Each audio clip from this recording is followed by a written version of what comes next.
going on? We are back on the JATV Show, J Andre TV, and I'm your host, as usual, J Andre, and I am here with a special guest, okay?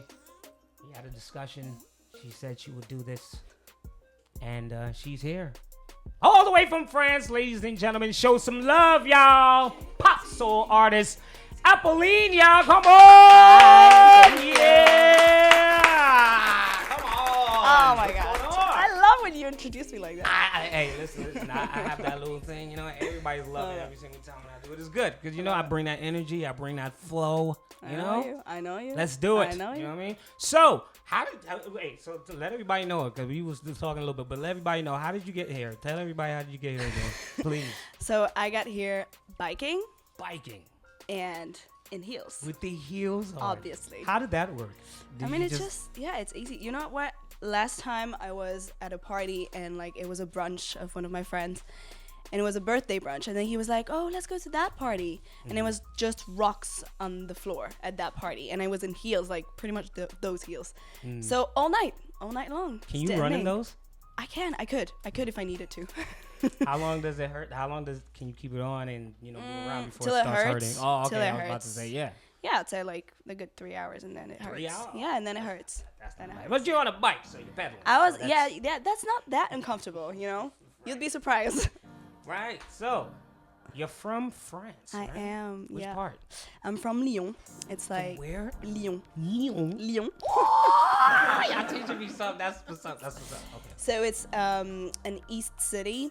It's next to like Switzerland, Italy.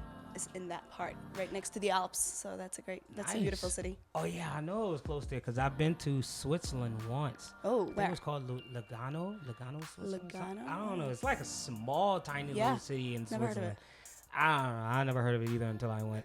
And then it was like a little 9-day tour. Yeah. And, I was working with this group called Soul Shakers. Shout outs to you guys. Soul Shakers. Yeah, I know. It was a group of us, and it was like a group of us, and what we did was we sang like songs from like the 40s. Ooh. Yeah. The 40s? From the What does it 40s. look like, the 40 song? I mean, So you talking about like stuff like Temptations, you know, those type of stuff, like even if I'm like Four Tops. The bad stuff of the And time. then sometimes it'll be like further back and like, oh, Gloria, Gloria. You know, that old school boom, boom, ooh, you know, yeah. It was like a little quartet. It was kind of dope. Because it was like, we harmonized. It was dope. You know, we got to travel. Different. So it was different. I saw it before. It was like on the train, because you see those people on the time. You know, when you get on the train, you see people perform. So I saw like this group on the train, and they sang, and they were like really good. They did the whole. One was singing soprano middle, and one was at the bottom. You know, the whole. Yeah, right. And I was so in tune. I was like so focused on these guys. I was just like, you know what? And you would go higher. I went and joined them on the train. Everybody was on the train like, oh my God, you guys are awesome. So yeah, I didn't get any money off it. It's fine. But it was cool. I managed to, you know, some people, you know, they tipped in and gave them money, and I'm like, yeah, man, you know. So it was cool to do that. And then for me to be a part of that, you know, in a group that actually does the same thing, I was like, oh, but it was an experience. It was great, you know. Yeah, I love that. So, I love that you got to discover that through Shout this. out to Peter Rosenbaum he was the guy. He was the guy. He was the guy. He's our guy. He was the guy who put it all together, man. Put the group together and got us all, you know, chilling. So yeah. So how long you been in America? Well, I've been here for a little less than a year now. Less than a year. Like maybe 8 months. Yeah, something really? like 8 months. So you just from France? Just from France. So I came to France. So you learned English pretty much like since when? I was speaking English before. Right, clearly. 8 months ago, I didn't know you learned that fast. But yeah, I would be like so clever. No, I was speaking English before. I had like a little traveling background. I've been like going in like schools that would teach us English really early. So, you know, it feels like it was not the main the main thing, like the main concern when I came here. It was really like, okay, what am I gonna do now? Now that I'm here. So you came straight to New York? Came straight to New York. I came straight to New York. I had like a little starting plan in mind to like, just settle down because I didn't want like to. Do you know most people don't even do that? Most people don't even do that. They don't even plan when they come to New York. They're like, we're just gonna go and we're just gonna figure it out. I'm like, yeah, and that's how you end up being homeless for like the first 5-6 months. You know what I mean? But it's a good thing that you have a plan. You know what I mean? Like you got to have anywhere you go. You gotta have a plan. Anywhere you go, and especially like in our job, like it's like a connection, network. So you have to have like network. You have to meet people. You have to have like places in mind where you feel like, oh, okay, I'm gonna meet people that have my vibe and that I'm gonna be able to connect with. Because otherwise, as you say, like you just come for nothing. And also because I'm coming from France, it was kind of a challenge. Like I couldn't just go and come back empty-handed. It would not make sense. Yeah, makes sense. Make sure you have your plan. If you come to New York, especially, okay? Plan everything. This is not the place where you think you can just go ahead and just buy a house and just whatever, okay? Yeah. You just have to be that type of person to just do that, right? Yeah, exactly. Especially in New York. I mean, in New York, there's so many different people, and there's so there's so many different people in New York, like so many styles. Right. And I really discovered, like with my time being here, that everybody was just very talented at what they were doing most of the time. So my battle was like, okay, I need to prove my point. I need to, and it feels like you can not just come here and be, okay, I'll just do my thing and, we'll see. Right. I don't know. It feels challenging. I like it. Nah, that's cool, man. Come on, keep the conversation going. Yeah. All right, so you have such a unique name, Apolline. Yeah. Like, where is that? Is there a special meaning for it, or is there a story behind that name? I would love for that to be a story. No, actually, there is a little story. Well, it's Latin, so there's like Apollonia, Apollo, Apollon stuff. And it's also my great grandmother's name, so it has a little meaning. Yeah.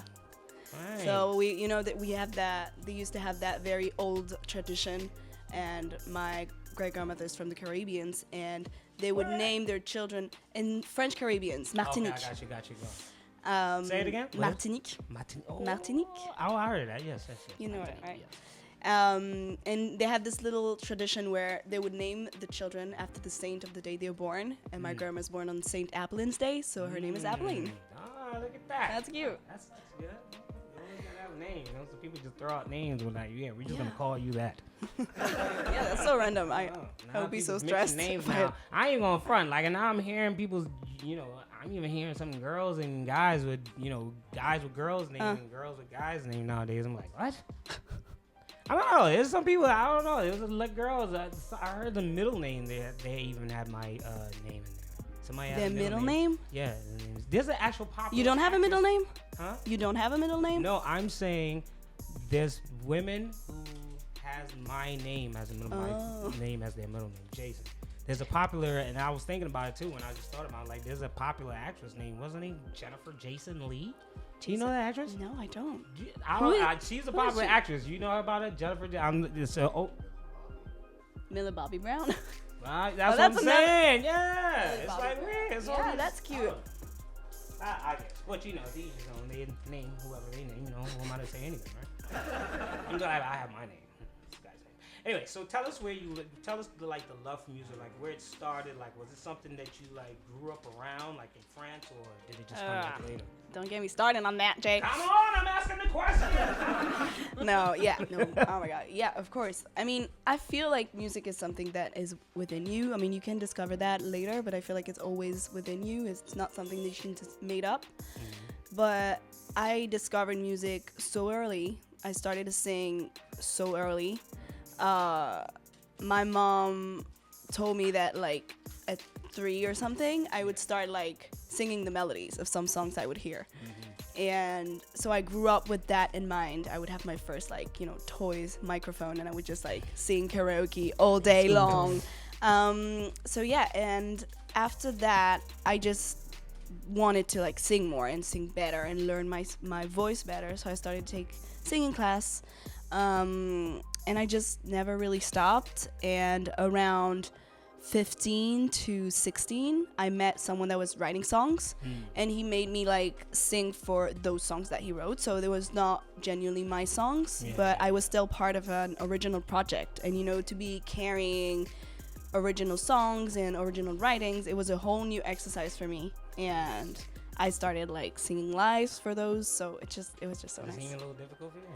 It was a little difficult at first, yeah. I mean, especially because like, it was 15, 16, and I was like kind of like, okay, right. I just, how am I supposed to do that? Like, right. How am I supposed to carry an artistic message, an artistic project just based on my voice? And it was really hard to like make it my own because I didn't write it at the time also. Gotcha. So, but it was a great exercise, and now I'm like getting my stuff out, and I feel way more confident than I would if I never did that before.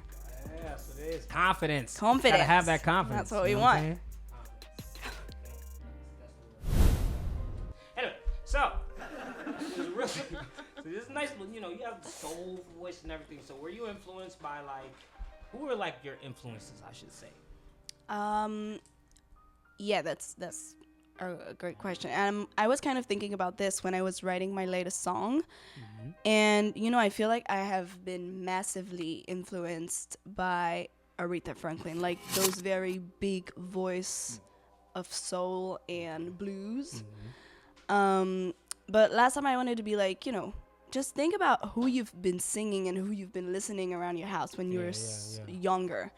And I realized I was listening to so many different styles, and my parents were like listening to many different styles. I had a lot of Cesaria Evora in my house. Wow. You know her, right? It's like this Cuban old lady singing amazing songs, like so crazy beautiful. I know Celia Cruz. I know her. Cesaria Evora. You said someone else. Oh, right. I think Jackie would actually know about her. But most likely, probably. Yeah, I sing a lot of Anastasia as well. Okay. We also been listening to a lot of French blues, French jazz, because raising in a French household, so it will make sense. Spanish songs, because I have like also a Spanish background. Do you speak it? A little, yeah. Okay. Haven't been practicing in a long time. So you speak English, French. What other languages? French, Spanish. I've studied a little Chinese when I was in high school. Wow. But honestly, I would not claim to be speaking Chinese. It's just very like basic. Yeah, that's the language. It's crazy. Yeah. And then it's like a certain way you gotta say certain words too, because it's not like you just. Whatever. Sometimes it's just like it's also whatever. the sound of it. Yeah, and I've been good with sound because, like, my ear would catch the sound super fast. So accents, I would catch like easily. They'll tell me the same thing too. Because what you would call it, Jackie came here one time. She told me about a song that she had. And she released the song, and she told me the name of it. And then I just said it right after. Said it right away. And it was like, was it Salavacir or something like that? That's what it is. It was Salavacir or something like that. Salavacir. So you just I want to make sure of it, because she taught it, and she went crazy. She was like, yo, like, you sounded really good doing it. And I'm like, well, I kind of have to hear. So speak French with me. Oh, Lord, let's try it. Come on. Let's try something. Okay, let's just, like, present yourself. Bonjour. Bonjour. Bonjour. Bonjour. Je m'appelle. Jay. Jay? Yeah. Bonjour, je m'appelle Jay. Yeah. Come on, man. Oh, that's so good. I ain't playing in these streets. Okay, Jay, now you can go there and just be like, bonjour. I'm not playing in these streets, man. I'm trying to learn. Oh, when French is hard. French is hard. It is? I think it is. It is, because I feel like the way we speak it and the way we teach it, like wherever it is, it's just so different. We have so many like argot words. We have so many, like, we use words and we just saying it reversed, like the opposite way. Yeah. It's kind of. I know the women be loving that shit. And then they hear the man saying, "Ooh, shit about that. Let's go." Is that how we sound? Is that how we sound? It sounds. No, I mean, je te passe, I don't know what don't like parler poke là. I don't know. I don't know what I'm saying. It sounds where I can do it, but then there's some people do that. Even when I say imitate Brazilians, Portuguese, I'm like, braço te queres, they be like, oh my God, can you speak up? I'm not saying anything. I'm saying a whole bunch of stuff. Jackie's sitting over there who speaks Portuguese is sitting over there laughing at my ass right now because she know I ain't talking shit. I'm just saying a whole bunch of nonsense. Right. But to the untrained ear, you speak all the language. Yeah, of course. And I can fake the funk and do that. And that's what was that supposed to be? I don't know. That's what I'm saying. You know what I'm saying? It sounds like I'm speaking Japanese, but I'm not. Let me stop before they over there saying, do you know what you said? Did you know what you said? Imagine you just said a curse word. Right, exactly. Shame on you. You know what happened? That happened with one of my projects when I first started doing this little AI project, and I had this Brazilian song that was trending, and I used it because I was like, yo, the song is dope too. And I started using whatever, and then I showed my dad because my pops was around my house. So I showed it to him, and I'm like, yo, it's dope. He's like, that's amazing. He said, what are they saying? And I was like, I don't know. I don't know. I was like, that's a damn good question. I mean, we can so I went over there, and I put the subtitles on and turned it on. Lord have mercy. It was just curse words. Let's just say that song has nothing to do with what I put out. Let's just say it have to do with a whole new different. And so then I went to Jackie and I said, Jackie, can you help me like translate like what are they saying here? Because I don't know. My pops told me that. And she said, JJ, you can't put that out. You can't put that out. So I was like, yo, what do you mean? I already got like 4 videos of this joint out right now. She said, yeah, it's bad. She's like, it's a lot of reproductive, a lot of sexual things. Right? It's the theme. Male anatomy. Yeah, there was a lot of that talking and woman's, in the back ear and the back area, all that stuff. I don't want to get too crazy. But, it was bad. So I was just like, yeah, I have to change it. So now, I have to be more conscious and I'm more aware. And it's crazy because my father had to bring that to me. Me and my dumb ass, I'm out there talking about, yeah. It's just about music. Yeah, y'all know who I'm talking about. Go, if you're hearing it, watch and listen to the lyrics. I guarantee you ain't going to have nothing to do with your artwork. Moving right along. So, you write your own music. Right? I do, yeah. And, how personal, do you get with your songs? Is it really? I know, well, everybody's passionate. Mm-hmm. So, how about it? Well, I think that this first experience that I told you about, like this whole EP that we did in 2016-15, was really not personal because I didn't feel really close to the songs I was singing, though I loved the songs and the melody, but the lyrics and the meaning of them was not as personal for me because it was not telling my story. Yeah. And when I started to think about what I wanted to write about, the first song I wrote was a French song, and it was about my dilemma and how I was dealing with anxiety. So it really got personal very quickly. Yeah.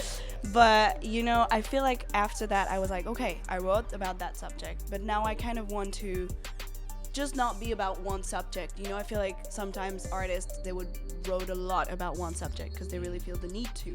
And I didn't feel the need that I wanted to fully focus my energy and my writing on that subject specifically, because I feel like anxiety comes with a process before, it comes with a healing, it comes with a comfort, it comes with a chaotic part.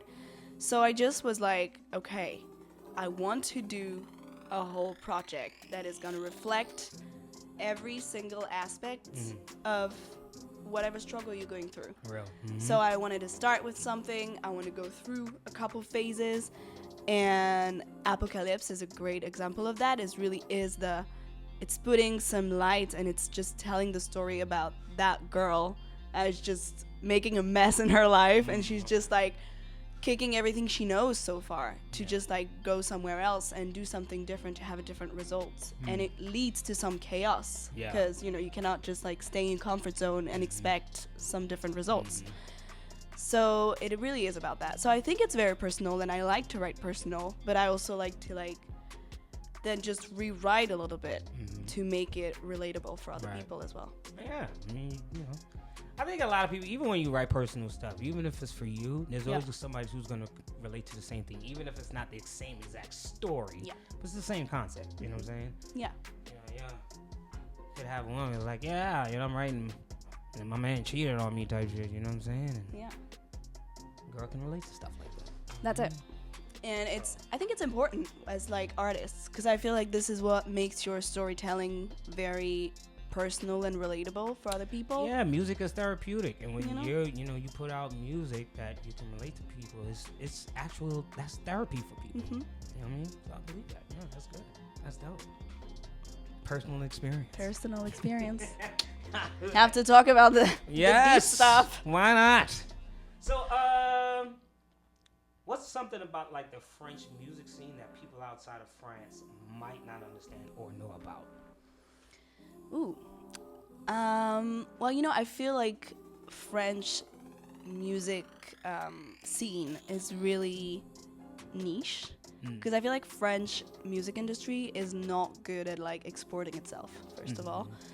Sorry, no offense to any French any French producer or anything, but no, I feel like some people prove that some singers singing in French could actually go viral around the world, because we've seen that happen a couple times. But I feel like as in the French industry is not, we really focused on that old image of Edith Piaf and like those old singers that would tell a real deep story, very emotional, focus on the emotion most of the time.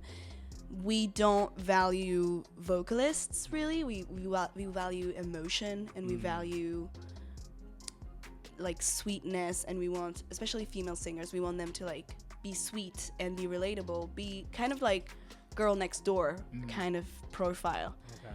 Which I think is very nice because it's very personal and it gives a lot of closure. Not closure. What's the word? It makes people feel closer to the singer. Is that a word for that? Gravitate.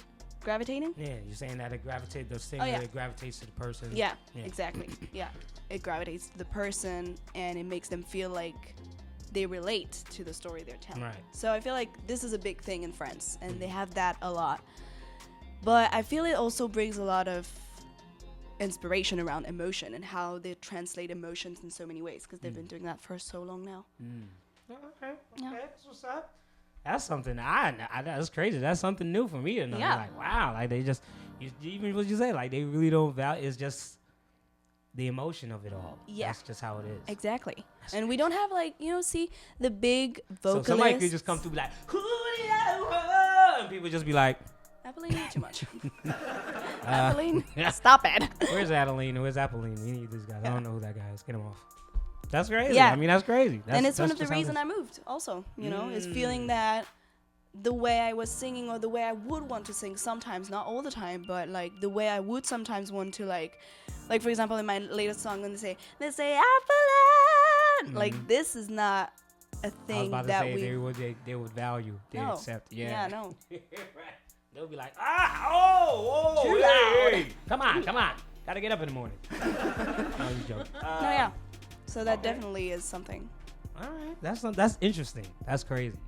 I would not know it, but that is something interesting to know. That don't go over there thinking that you're just gonna be thrown in with all types of riffs and raps and stuff, with all types of stuff that you learn out here. Yeah, don't go up there over there with all types of Kirk Franklin riffs. It's not happening. Not like you, but those people. It ain't gonna happen. No. I'm like, nah, nope. we good. And if you get the gig, I guarantee you, they're probably not gonna call you again. But if you could do a dream collaboration with any artist, living or past, who would it be and why? Anyone? That's hard. Anybody. I have two in mind. Living would be Beyonce. Oh wow. Okay. No, I would die before I could even sing in front of her. Like, I would faint, probably. Wow. Really? Yeah, I feel it's probably one of the first ever physical album I've owned. It was the album 4. It was but it wasn't a long time. Like, it was probably a little after it actually dropped. It was like maybe 1 or 2 years later than that, after that.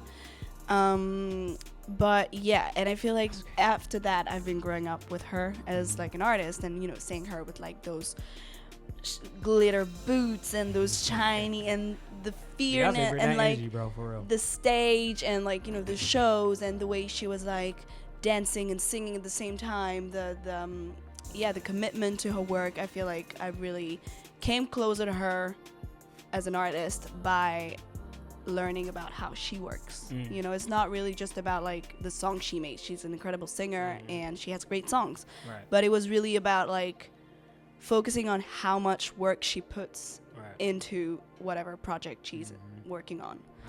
Yeah. Yeah. And dead would be Michael Jackson. Okay, cool. Because I was about to say, let me ask you a question, because people was like putting. I don't know if I should say this. Yeah, the competition. But let me ask the question. Yeah. So do you think that Beyonce is,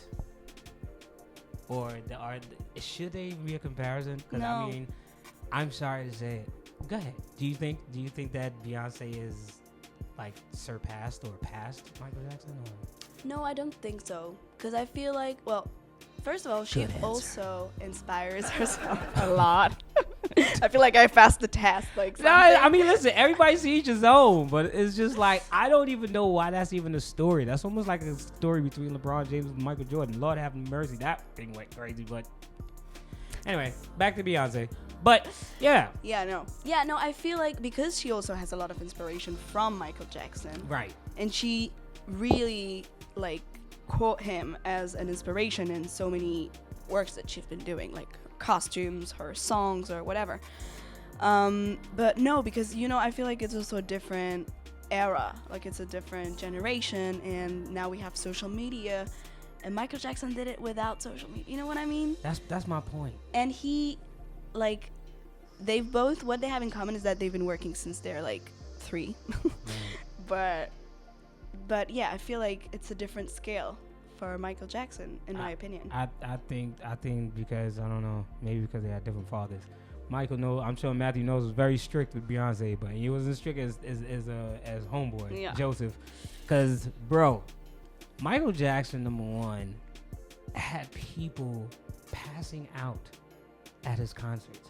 Michael Jackson had old that's right. people. Let me tell you something that Michael Jackson brought to this world that people really don't even realize what he brought.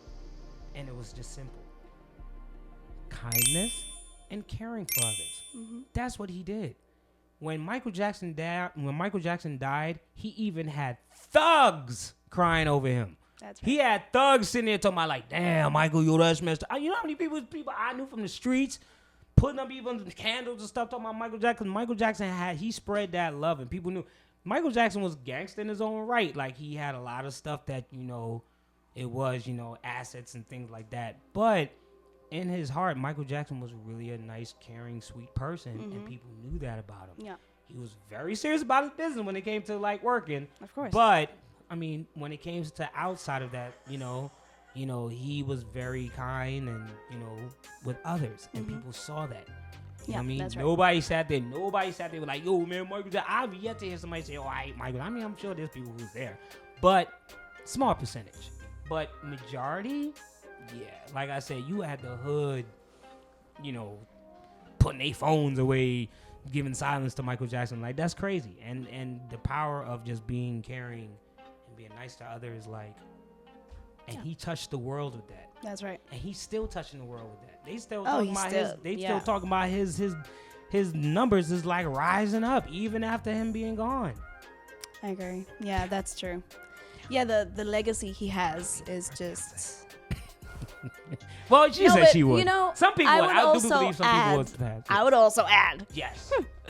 that Beyonce also does a lot for women in the industry. That's good. On the other hand, because I feel like Michael Jackson definitely paved the way, and he's like He paved the way for everybody, boys and girls. everybody. He's still paving the way. He's like still the way. Like, he's just right. He's a reference in so many different like parts of the music industry. You know what's crazy? The closest I forgot to tell this story. One time he was talking about Michael Jackson. Michael Jackson, you know how close Michael Jackson, I got close to Michael Jackson. You know the closest I got, and didn't even know. I didn't even know. There was no way for me to know anyway. I was 7 years old, right? And there's this place called the Brooklyn Museum, because I lived right around the corner from there. And down the street was the library, by Grand Army Plaza. Okay. And I'll go there all the time. Yep. Library, pass by the Brooklyn Museum.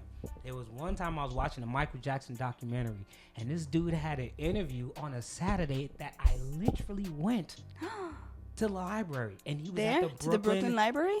I was at the Brooklyn Library, but he was at the Brooklyn Museum. No way. And so while he was in there, I was like, la, la, la, la, la, la, la, la, la, la. Had no idea Michael Jackson was in my presence. When I found that out, I almost passed out, and he was dead already. It was just like, yo, it was just crazy. You know what I'm saying? Like, I know. I got that close to Michael Jackson. I didn't even know. Just knowing that he was around. I'm pissed off. I'm pissed off. I get it. No, but you know I'm what? just mad I wasn't able to see him. I feel it's like such a New York feeling, you know, to feel that close from like people that you might like, or you listen to the music to, or like, you know, it feels like it's just buzzing everywhere in the city of like people you would like to meet and you never got the chance to meet them. Was it Smooth? Hold on, Jeff. Was it Smooth or one of them people that told me they was in the building one time and they heard that Michael Jackson was in the building, and they were like, they just like lost it and just went crazy. Like he didn't even see him, but like I think he like passed his room. They was like having a meeting, like they was in some building. I guess they were discussing music. They was like, hold up. But it was like Michael Jackson was in the building. Yeah. And everybody was just like, yo, even him. Wow. Street dude. And he was just like, yo, Michael Jackson building, yo. Yo, he told the story. It was so funny because it was just like, yo, this guy is from the streets, but Michael Jackson stopped him in his tracks. Yep. You know what I'm saying? Yep. Lost all focus, and he was over there like, oh my God, he's in the building. And they just saw him, like, just walk past. Like, they didn't see, like, actually looked out the door and saw him. It was like nobody really couldn't come out. So it was just him walking back. But they knew they saw him. They saw the little thing going past in his glass. They saw him. And he tripped out. You know what I'm saying? I would trip out. Wow. I don't know. Yeah, that's one of my biggest regrets. Never being able to see him in a show. Not get a chance to ever meet Michael Jackson. Or see him in a show. You know, have you ever seen a Michael Jackson show? On television. Oh, yeah. Not in the actual being there. Like, I probably would have passed out, too. They probably would have called me out. Like, I probably would just You would have been one of those people they carry through the... I passed out at 20-something years. They just wake me up now like, yo, what you missed? I'm telling you, man. Michael Jackson had that effect on everybody, man. He does. Myself. Like, oh, my God. I knew I was nervous. I was nervous when I met Stevie Wonder. He can't even see me. You met Stevie Wonder. 3 times. Oh, no way. The first time I met him, I was just like, I don't know what to add, because it was Nick Ashford. Shout out to him. They got me there, and he met him. And I told the story. Yeah, I met him, and he came in, and after I performed, he did his thing. He performed first, then I did my thing, and then he wanted to meet me. Then I met him downstairs, and he was eating some food, and I was sitting there, and I was just like staring at this guy, and he's just eating some chicken. And then my homeboy, then Nick Ashford, he looked at me. He was just like, say something, like talk to him. And I was just like, hey, I'm the guy who just sang one of your songs. He was like, oh yeah, you know, you've been so cool. Oh my God, yeah, that's insane. I don't want to say the second time I met him because it's always seemed kind of crazy. It's a pause if I. But I was gonna say, like, you met him once. Okay, what are the 2 other times? Well, the other time I met Stevie Wonder, I was in the bathroom. But listen! I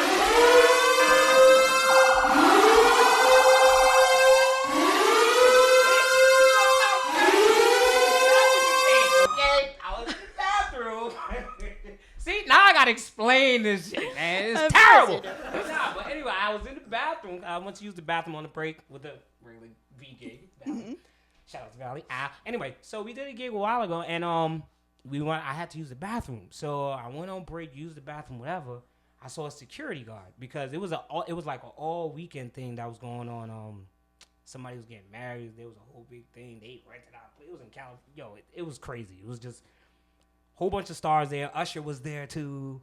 I think John Mayer was there. I don't know. It was like a whole bunch of crazy stars was there. So Stevie Wonder that time, that was the first time when I learned about the whole listening party when they used the headphones. Mm-hmm. So then I go down, my homeboy calls me. He's like, yo, dude, Stevie Wonder's downstairs. You want to come to? He's having a listening party. I'm like, all right, cool. So I'm going downstairs, and as I get down there, I just see people. Oh my God. That must be so weird. And I was like, oh. To see those parties with like people on the headphones and you're out there with no headphones on. Oh boy, he's like going in whatever, and then he hands me the headphones. As soon as I put it on, oh, very superstitious, and he's on the stage and he's killing it. And so anyway, the next day with the wedding, and Stevie Wonder was part of the wedding too. Like, well, he was a guest. Came through, and I went to the bathroom. By the time I was in the bathroom, his guard was in there, and he was in the toilet stall, whatever, because he was using the bathroom. Yeah. So then I was like, oh, and so I guess when he was finished, he was like, he knocked on the door. The guy opened the door. So around the time I'm in there washing my hands, so Stevie Wonder just comes and stands right next to me, and he started washing his hands, and I'm like, What do you say? I'm like, don't know what to say because it's like my idol, you know what I'm saying? One of my big time idols. I'm like, yo, what is going on? Like, why I can't talk to this guy? And I was just like, hey, Stevie, how you doing? It's nice to meet you. He was like, hey, nice to meet you too, young man. How you doing? Did you tell him you already met him? Huh? Did you tell him you already met him? I didn't. You should have. I was telling you, like, I froze. And it was crazy because after I left, like, people was telling me, like, you ain't telling me you met him? Why you ain't telling me? Yeah. I really remembered you. And I'm like, Exactly. I know, but I don't know. I froze. I'm sorry. He was just like, you stupid motherfucker. You should have told him. But I was just like, I was saying that to myself. Because I was like, wow. I get it. That was memorable because that day, like, you know, it was cool. We spoke for like a good 10, 15 minutes that first time. You know what I mean? That's so Gave me his card, gave it to my manager. Never saw the card again. So yeah, it was a wrap for that one. So so tell us about your music. What's going on with that? You have how many? You know, you have a single Some that's coming stuff out, out. right? I think you told me about that. Yeah, I have a single that came out a couple days ago, maybe 2 weeks ago now. Oh, it's out.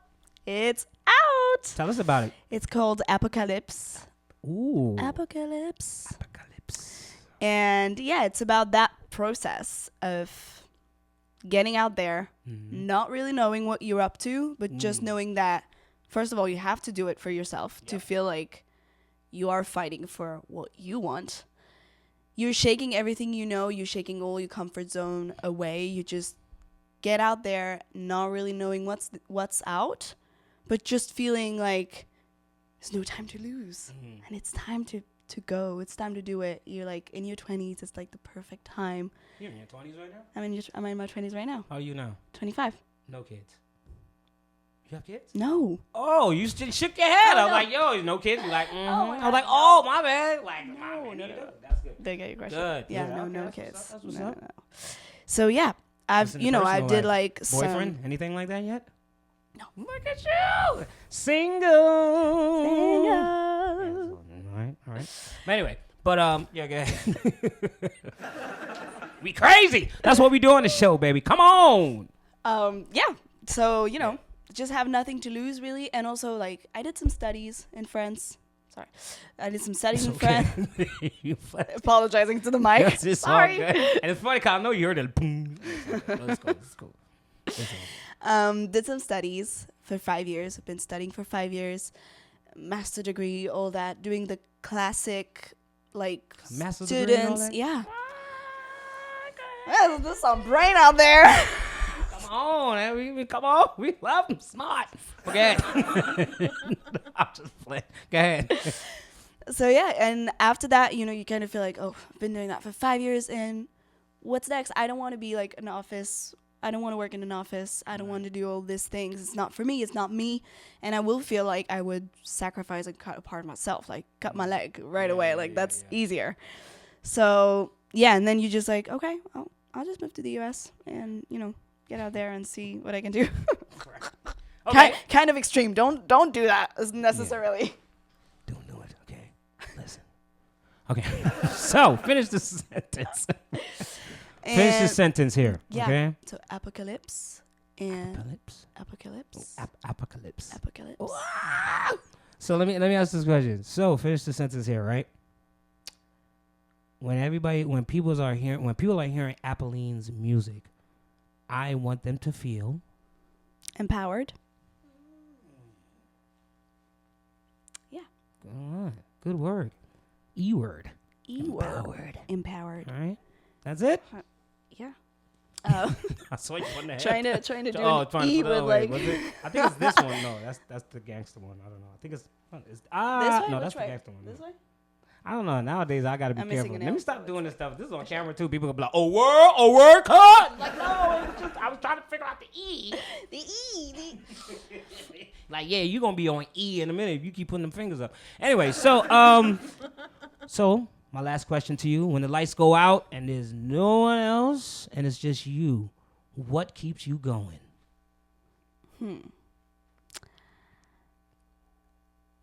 The way singing makes me feel. The what? The way singing makes me feel. The way you make me feel. The way you make me feel. Don't get me No. started. All right. Yeah, no, because sometimes I feel like, I don't have inspiration. I feel tired. I don't know what to write about.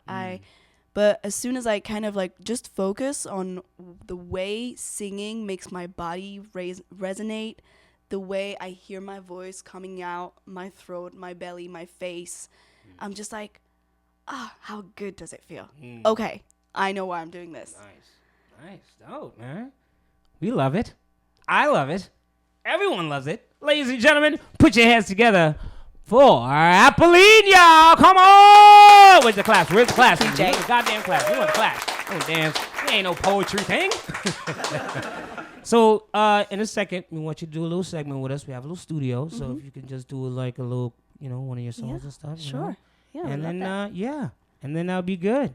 So, appreciate y'all tuning in. And we out of here. Oh, I see. I'm doing the finger thing again. I'm sorry. I'm doing the finger again. Please, I am not in the gang. Okay? Stop. I'm not.